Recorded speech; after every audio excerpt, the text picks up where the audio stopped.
The sound was impossible to ignore. Flags from all 48 nations were entering the stadium. The opening ceremony was supposed to be a celebration, a moment of unity, a moment that FIFA had spent years building toward. Then the American flag appeared, and suddenly one of the loudest moments of the entire ceremony wasn't applause. It was boos. Not polite silence, not scattered reactions. Boos. Loud enough to be heard on broadcasts around the world. And at first it looked like an isolated moment. One awkward incident during an emotional opening night. But then it happened again, and then it happened somewhere else. And within the first 48 hours of the 2026 World Cup, a tournament designed to unite 3 nations appeared to be revealing something very different. Because this wasn't just one crowd, this wasn't just one city, and that's where the story becomes far more complicated. The first incident happened during the opening ceremony at the legendary Estadio Azteca in Mexico City. Everything about the event was designed to showcase celebration. The stadium was packed, the atmosphere was electric, millions were watching around the globe. This was supposed to be the beginning of the biggest World Cup ever staged. 3 host nations, 48 teams, 104 matches, a tournament unlike anything football had ever seen. Then came the flag procession. Most nations received cheers, some received louder cheers than others, but when the American flag entered the center circle, the reaction changed. Immediately, the contrast was noticeable, and because it was captured on live television, there was no way to pretend it didn't happen. Yet almost immediately a debate started. Was the crowd actually booing, or were people exaggerating what they heard? Some fans inside the stadium argued that the reaction wasn't as dramatic as television made it seem. One attendee described the atmosphere as closer to indifference than outright hostility. Others pointed out that Mexican football crowds have historically reserved their loudest negative reactions for rivals like Argentina. It's a fair point. Crowds can sound different depending on where microphones are placed. Broadcast audio can amplify certain reactions, and large stadiums often create misleading impressions. But then something happened that made those explanations harder to accept, because the exact same reaction appeared hundreds of miles away at the same time in another country. While fans gathered at the FIFA Fan Festival in Toronto to watch the ceremony on giant screens, videos began circulating online showing spectators reacting negatively when the American flag appeared. Now the situation had changed. This was no longer one stadium. This was no longer one crowd. And suddenly a much bigger question emerged. Why were people in Canada reacting the same way as people in Mexico? The easy explanation was rivalry. The difficult explanation was something deeper. To understand why this matters, you have to understand the history between the United States and Mexico in football. Because while many casual fans think of Mexico's biggest rivals as countries in South America, the reality is that the United States has spent decades becoming one of the most frustrating opponents Mexico has ever faced. There is even a phrase that became part of football culture: 2-0, 2-0, the scoreline that repeatedly haunted Mexico during crucial matches against the United States throughout the 2000s. Over time, those defeats became more than results. They became symbols. Symbols of a footballing power shift. Symbols of a neighboring country steadily becoming harder and harder to dismiss. And symbols have long memories, especially in international sport. So if some Mexican supporters use the opening ceremony as an opportunity to express frustration toward a football rival, that explanation makes sense, at least partially.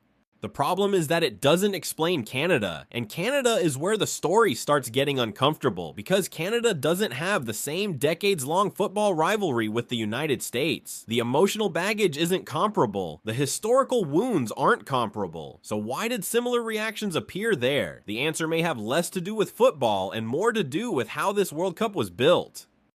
Because despite being advertised as a shared tournament, many fans have pointed to a simple statistic. The United States is hosting 78 matches. Canada is hosting 13. Mexico is hosting 13. Read that again. 78, 13, 13. The United States alone is hosting 3 times as many matches as the other 2 host nations combined. And once that number entered public discussion, the narrative around the tournament began to shift. Some supporters started asking whether this was really a 3-country World Cup, or whether it was essentially an American World Cup with 2 supporting actors. Fair or unfair, that perception exists, and perceptions matter, particularly in international events built around national pride. Suddenly the boos weren't being interpreted as random crowd behavior. They were being interpreted as a reaction to a structural imbalance, a way for fans to express frustration with how power appeared to be distributed across the tournament. But even that wasn't the end of the story, because football wasn't the only thing shaping emotions. The world outside the stadium was also entering the conversation. Over the previous year, relations across North America had faced tensions involving trade disputes, tariffs, immigration debates, and political disagreements. None of those issues have anything directly to do with football, but international sporting events have always absorbed outside pressures. The World Cup doesn't exist in a vacuum, and sometimes the emotions people carry into a stadium have very little to do with what happens on the pitch. That's what makes this situation so fascinating, and potentially so concerning, because once politics, economics, identity, and sport begin blending together, reactions become much harder to predict. If you're enjoying this deep dive into the hidden stories shaping world football, make sure to subscribe. We track the controversies, decisions, and developments that often reveal far more than the matches themselves. And here's where things became even more interesting. Once the ceremonies ended and the football actually started, much of the hostility seemed to disappear. Mexico's crowd transformed immediately. The focus shifted from symbolism to competition, from flags to football, from politics to results. The energy that had been directed towards ceremony reactions was suddenly redirected towards supporting the national team, and the result was a convincing victory. The same thing happened in Canada. The crowd that had generated headlines before kickoff spent the match throwing its support behind its own players. For long stretches, the earlier controversy seemed almost irrelevant. Almost. Because the images remained, the videos remained, the conversations remained, and now FIFA faces an uncomfortable reality. The opening memories of this World Cup are not goals. They're not celebrations. They're not historic moments of unity. They're reactions, questions, tension, and uncertainty. To be fair, there is a strong counter-argument here. Some people believe the entire controversy is being overstated. Crowds boo all sorts of things. International tournaments are emotional environments. National flags often provoke strong reactions. And compared to many past World Cup controversies, this may ultimately prove insignificant. That's entirely possible. But the reason the story refuses to disappear is because it exposed a contradiction. The 2026 World Cup was designed as a symbol of continental cooperation. 3 nations working together, one tournament, one shared vision. Yet within the first 2 days, millions of viewers were discussing division instead of unity. That's the contradiction nobody can fully explain away. And now attention turns toward what happens next, because eventually the United States will play in front of home crowds. Eventually, international supporters will travel across North America. Eventually, knockout matches will raise the stakes. And eventually, every unresolved tension introduced during these opening days will have another opportunity to surface. Maybe the football will overwhelm everything else. Maybe unforgettable matches will make these early controversies feel irrelevant. That has happened before, but maybe these opening ceremonies revealed something important.